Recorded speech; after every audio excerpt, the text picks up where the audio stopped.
Sven, what do you hope to get out of this conference today? Well, I think that the point is this year that it's much more case-based. So it's real-world cases, like how do we work with accreditation and validation to improve the matching in the labor market. And we're discussing right now in there about validation and accreditation of skills. And it's a fact that the pace of development when it comes to individual skills is so quick now.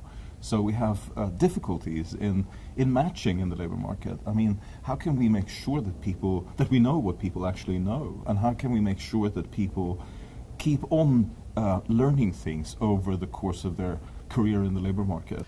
If somebody is going to be an asset to your organization, it's not just the technical knowledge that they've learned, but it's also their whole approach to learning. Yeah. Does this person grasp new concepts quickly? Does he take initiative, or does he have to be told what to do? And is there a test that would measure that? I'm sure there is. There has to be.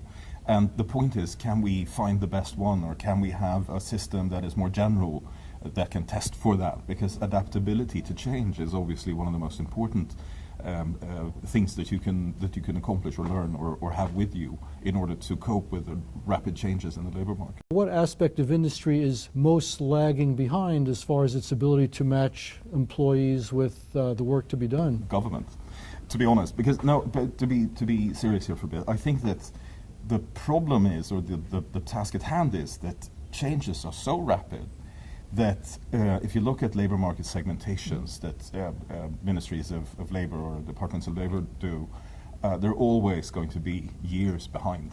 I'm very technologically positive. I think that what is happening improves the quality of life for most people.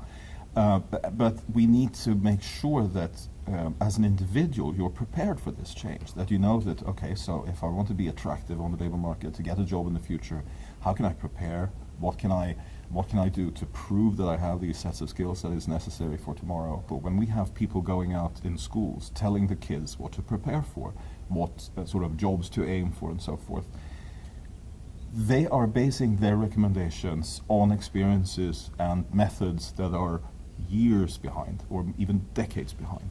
So I think that kids and young adults and adults in the future will demand much more or much better quality of these recommendations. And what's the bottleneck? Why aren't people implementing this in a major way right now? I think it has to do with the fact that the kinds of skills that are going to be needed tomorrow are much more difficult to measure than the kinds of skills that was necessary in the 1800s. In the 1800s, when you were making tools or you were making something, it was easier at least to measure the skills that you needed. And if you learned a set of skills, you were probably good for life. Today it's changing so rapidly, so basically the adaptation to change is the most important thing. How do you measure that? And how do you make sure that you have schools that are more creative and more in tune with these changes?